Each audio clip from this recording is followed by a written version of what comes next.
please, please, Nelson Mandela please, please take your seat. Please, to please, destroy a country, please take your seat. Sudhaji बोल रहे हैं, please बोलने दीजिए. tribe or a boy. If you destroy the education system and the teachers, the country will be destroyed. In the view of that, I want to talk about the plight of teachers who are not. Sudhaji बोल रहे हैं, please. Who are No, not already chairman साहब इसमें अपने निर्णय दे दिए. No, please. Sir, look at the condition. We always say teachers are the best, to teach our children, but we send our children to school. But how many teachers are really good?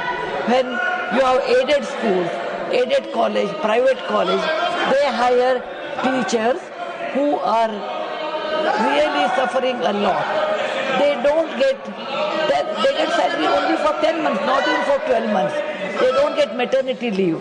They will be very busy. The management makes them very busy in admission process, at times marketing, sometimes, if they get teaching hours, it will be more than the regular teachers, because regular teachers get extremely good salaries thanks to our Prime Minister's salary system for the primary school and high school. They get very good salaries, but who are permanent. But these additional teachers, what they get a pittance, maybe 1/10 of that. But they get number of hours, more teaching hours than the regular teachers, and their salary will be 1/10. And even though they work for 20-25 years, they will never get a pension. They will have a lot of financial difficulties. And when you expect teachers should teach well and make education system better, how can it be possible? When you pay peanuts, you get monkeys. That's a well-known thing. So I look at the teachers' plight in education system, where they do additional work, and teachers who are trained in education system are doing more commercial work when it is against their wish, and they don't get paid. I'm not asking for make them permanent. It's not possible in today's system. But at least I request the management should give them good salary, and government should make a policy and checking the management system, checking the teachers' salaries, whether they are getting or not, because there is absolutely no control today in a private and aided schools or colleges. There is no checking, and they are ill-treated. If you have bad teachers, please remember what you will do to the entire generation.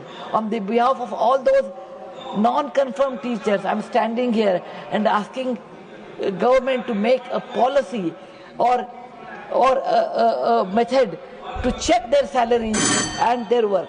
Thank you, Sudhaji. माननीय Shri Sukhendu Shekhar Roy, need for fencing off Indo Bangladesh border. माननीय Shri Sukhendu Shekhar Roy, not present. माननीय Shri Ramchandra Jangra, demand for conferring Bharat Ratna to Swami Kalyan Dev. धन्यवाद मान्यवर, आज मैं आपके माध्यम से एक बहुत बड़ी महत्वपूर्ण विषय सदन के सामने रख रहा हूं. मान्यवर, पूरा भारत ब्रह्मलीन स्वामी कल्याण देव जी से परिचित है.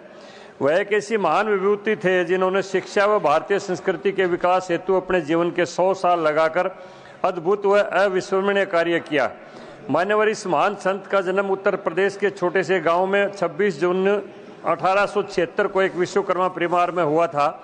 128 साल की आयु में उन्होंने 14 जुलाई 2004 को भगवत की जन्मस्थली सुकरताल में अपना पंच भौतिक शरीर का त्याग किया था. उनमें बचपन से वैराग्य के भाव थे, इसलिए उन्होंने 14 साल की उम्र में घर त्याग दिया और 17 साल की उम्र में 1893 में उनकी मुलाकात राजस्थान के खेतड़ी के महाराज के यहाँ स्वामी विवेकानंद से हुई थी. स्वामी विवेकानंद ने उनको कहा कि युवक, भगवान किसी मठ मंदिर में नहीं, गरीब की झोपड़ी में बसता है. गरीबों की सेवा को अपना लक्ष्य बनाओ, तुम्हें भगवान की प्राप्ति हो जाएगी. मान्यवर, स्वामी विवेकानंद के ऊपर एक शब्दों को गुरु मंत्र मानकर उन्होंने 1900 में स्वामी संपूर्णानंद जी से संन्यास की दीक्षा ली और गरीबों को शिक्षित करने के लिए जीवन को के 100 वर्ष लगाए. उन्होंने अपने अथक प्रयासों से पश्चिमी उत्तर प्रदेश, हरियाणा, पंजाब, राजस्थान में कन्या महाविद्यालय, Ayurvedic college, polytechnic college, Gurukul, degree college, inter college के रूप में 300 शिक्षण संस्थाओं का निर्माण करवाया तथा दर्जनों तीर्थ स्थलों का जीर्णोद्धार भी करवाया. भागवत की जन्मस्थली सुकरताल को मुख्य रूप से अवलोकित किया जा सकता है. मान्यवर, राष्ट्र के प्रति उनकी उत्कृष्ट सेवाओं को देखते हुए भारत सरकार ने उन्हें 1982 में पद्मश्री तथा 2000 में पद्म विभूषण से अलंकृत किया। मान्यवर, स्वर्गीय चौधरी चरण सिंह जब प्रथम बार उत्तर प्रदेश के मुख्यमंत्री बने, उन्होंने कहा था कि जनहित के जितने वीतराग स्वामी कल्याण देव ने किए हैं उतने सरकार भी नहीं कर सकती कार्य। मान्यवर, आपके माध्यम से सदन को जानकारी दे रहा हूं कि स्वामी कल्याण देव ने कभी किसी संस्था में कोई पद नहीं लिया, किसी संस्था का पानी तक नहीं पिया। जिस भी संस्था में रुकते थे, निरीक्षण के लिए जाते थे, बाहर के कुएं से पानी लाके पीते थे और 5 घरों से भिक्षा का आटा मांगकर वहां की रोटी खाते थे। मान्यवर, भारत सरकार से मेरी मांग आपके माध्यम से कि वीतराग ब्रह्मलीन स्वामी कल्याण देव जी को भारत का सर्वोच्च सम्मान भारत रत्न दिया जाए। इससे करोड़ों लोगों को जन सेवा की प्रेरणा मिलेगी और ये महान संत को सच्ची श्रद्धांजलि होगी। धन्यवाद। हिमाचल प्रदेश को 4 मेडिकल कॉलेज चंबा, नाहन, मंडी, हमीरपुर व 1 एम्स बिलासपुर की सौगात मिली।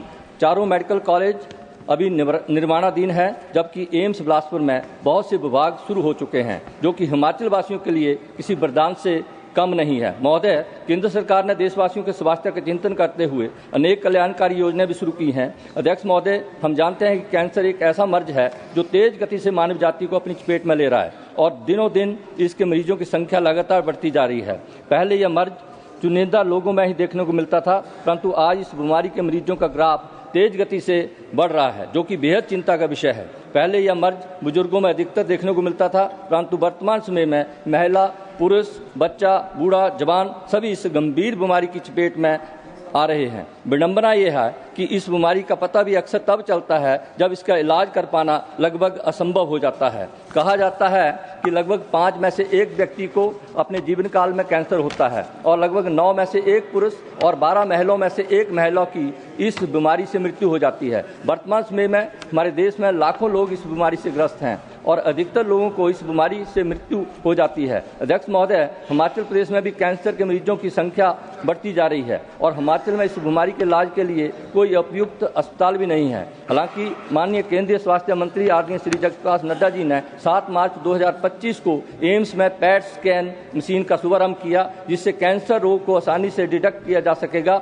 और यह हिमाचल का पहला अस्पताल है जहां पैट स्कैन की सुविधा जनता को समर्पित की गई है। अध्यक्ष महोदय, हिमाचल प्रदेश का इंदिरा गांधी मेडिकल कॉलेज और हॉस्पिटल शिमला राज्य का शीर्ष और सबसे पुराना संस्थान होने के नाते क्षेत्रीय कैंसर केंद्र के रूप में अधिसूचित किया गया है। वर्तमान में आईजीएमसी शिमला में जनरल सर्जरी विभाग में बनाए गए सर्जिकल ऑन्कोलॉजी विभाग में एकमात्र सर्जन सहायक प्रोफेसर है और सुविधाओं का भी अभाव है, जिसके कारण नियमित रूप से सर्जरियां नहीं हो पा रही हैं। यहां पर कैंसर मरीजों की तुलना में ऑपरेशन थिएटर टेबलों की संख्या बहुत कम है। महोदय, मैं आपके माध्यम से सरकार से आग्रह करता हूं कि हिमाचल प्रदेश में एक डेडिकेटेड कैंसर हॉस्पिटल की स्थापना की जाए ताकि इस गंभीर बीमारी से धन्यवाद।